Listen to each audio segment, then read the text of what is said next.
sign, Capricorn, Taurus, and Virgo. Kumusta po kayo guys? Okay, so Earth sign, maraming salamat po sa walang sawang pagsubaybay sa ating mga reading. And kung kayo ay bago pa lang sa ating channel, mag-subscribe na po kayo guys. And i-click mo na rin yung ating notification bell para lagi po kayo guys updated sa ating mga bagong upload. Tignan natin Earth sign, ano ba ang inyong gabay? Earth sign, Capricorn, Taurus, and Virgo. So guys, meron tayong submission.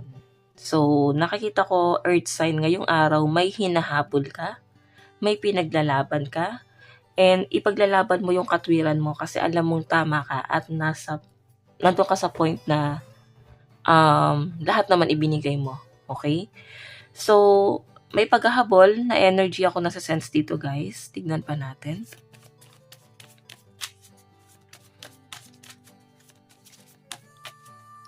Meron po tayong anger, so galit, na pangungunahan ng emosyon ng mga earth sign. So, ialis nyo muna guys sa isip nyo to kung ano man to. Fears. Siguro, may hinahabol ka. Pwedeng sa relationship. Sa nakikita ko guys, may kinakatakutan kasi na tuluyan ang mawala yung mga bagay na pinaghirapan ng mga earth sign. Or pwedeng ikaw to, hinahabol ka na isang tao at nandun na sa point na parang obsession yun na sa sense ko guys. So, may isang tao rito or meron akong energy na sasagap guys na may obsession. Pwedeng na-obsess sa inyo. Pwedeng ikaw yung na-obsess dahil sa takot. Okay? Kaya ginagamitan ng power, ginagamitan ng parang alam yun, pananakot, paninindak. Kasi natatakot. Kaya naghahabol. O ang gusto ng taong to guys, maghabol kayo sa kanila, matakot ka na mawala sila. Okay? Or kung naman yung mga bagay na kinakatakutan ng mga earth sign ngayon na mawala sa kanila. Okay? So, pwedeng may humahabol sa inyo. Pwedeng sila to guys na-obsess sa inyo. Tignan pa natin. So guys, ang lucky number mo is 30, 9, and 20. Tignan pa natin. Earth sign, Capricorn, Taurus, and Virgo.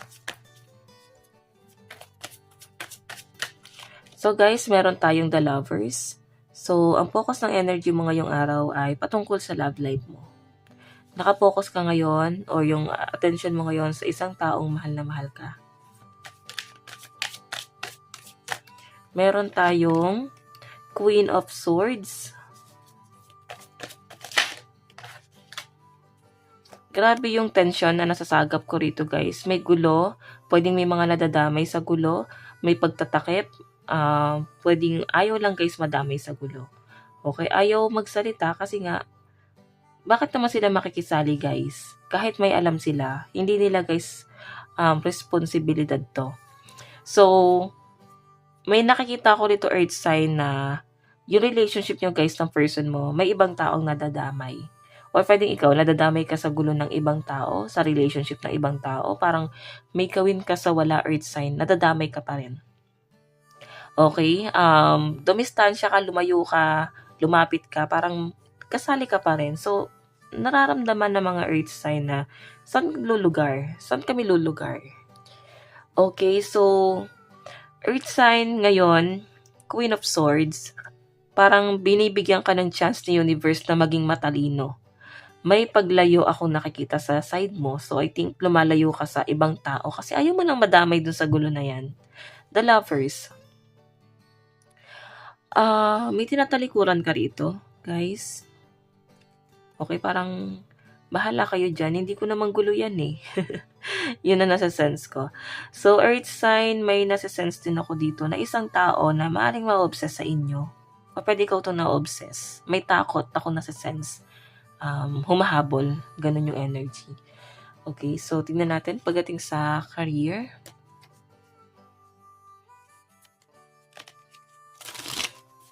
Okay.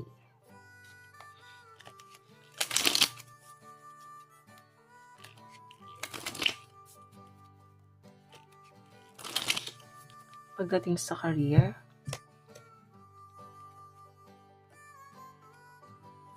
Okay.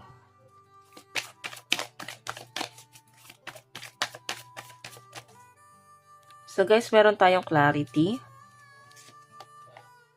inspiration, and and take a leave. So guys, alam mo wala sa trabaho yung focus mo. Lumilipad yung isip mo. Ang dami mong problema dito.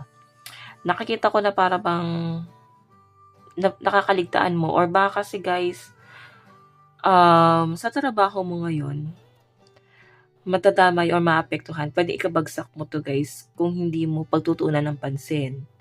Kung hindi ka magpo-focus, hindi mo suseryosohin yung mga bagay na alam mong kinakabuhay mo. So, may nakikita rin ako dito guys, paglayo eh. Kung ano man yung paglayong ginagawa mo ngayon, maaaring naapektuhan yung trabaho mo. Pwedeng sa love life mo to guys. Ayan, parang nawawalan ka ng motivation, di ka na-inspire. Parang feeling mo natalo ka. Okay? So, tignan natin pagdating sa love life mo. May nakikita rin ako dito guys na parang gusto niya magsimula ng business, ganun, businessman lang. Pero, pwedeng nagbago na rin yung isip mo. Kung ano na lang meron ka ngayon, yun na lang guys yung para bang mas pagtutuunan mo ng pansin. Okay, pagdating sa love life, meron tayong creation. Meron tayong unlearn. Pagdating sa love life. May mga hindi pa rin guys natuto. Ayan o. Dinadaan guys sa dahas, sa pananakot, paninindak para hindi umalis yung isa. Okay? Creation, ang dami kasi guys ibinuwis, ang daming ibinigay, parang nararamdaman nung iba sa inyo guys, or pwede ng person mo na lahat ibinigay niya. Parang lahat inalay niya para dito sa connection na to. Pero parang hirap na hirap siyang makuha yung success para sa relationship or parang kahit anong gawin talagang may ending na nangyayari. Okay?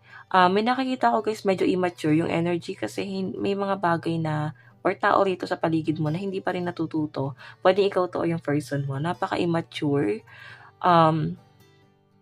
So nakikita ko guys, ayan, napaka-immature ng energy. Okay?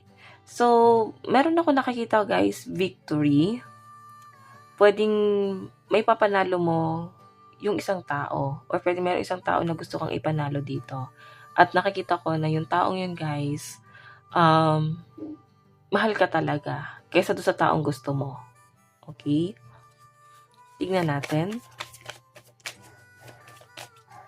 Advice, meron tayong breath through the tension. Diba? Kailangan nyo guys huminga. Meron tayong reflect on your priority.